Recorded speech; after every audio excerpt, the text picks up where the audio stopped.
Assalamualaikum warahmatullahi wabarakatuh. Alhamdulillah salam mesin ke anak bangsa yang naban sigom dunia. Di bak kesempatan yang kekebili pada Allah. Jadi lu nak pesampo bacut tentang perdamaian MOU Helsinki. Saboh kesalahan, saboh kesilapan yang cukup fatal dalam rentang waktu dari tahun 2005 sampai tahun 2020. Hana kebentuk saboh badan pengawasan,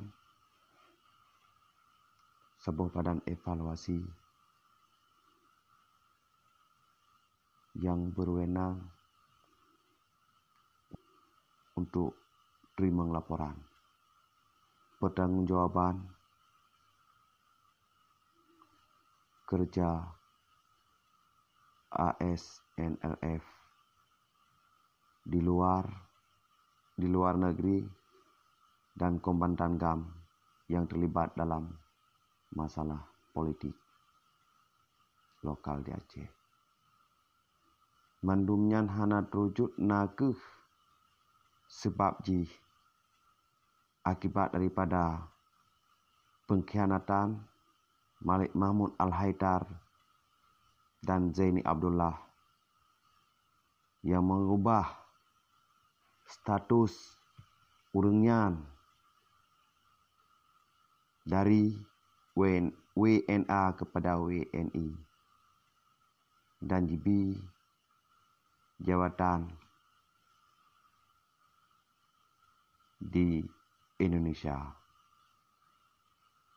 Dan kesalahan yang kedua, dibiarkan pemerintahan Aceh Darussalam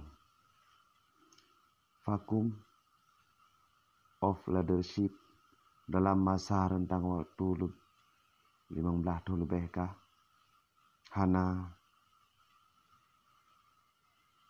berjalan. Jadi dalam rentang waktu 15 tahunnya nuronyo kalahi karena sidro Perdana Menteri dan urungnya pih kan cilet-cilet memang urung yang gehirau gawalikan tingkat-tingkat long apa kata ada pegah gopnya nak ke Dr. Yusra Habib Abdul Ghani masa urung drone hana turi ragu nejak nantanya yang bak mentro malik je menancip bak apa karya bak mualim karena mandumurnya geturi so Dr. Yusra Habib Abdul Ghani. Jadi gatnya noronyo kajit kesidau Perdana Menteri kali gak sumpah mungkin kali 3 yang telah tumpah kali 3 nyamanan. Hai punya masalah kesediaan memang tak ada mati berota wate 15 tahun ikut punya tandai getim gatnya mungkin tidak perunding tapi ngetim nyamanan tak ulang.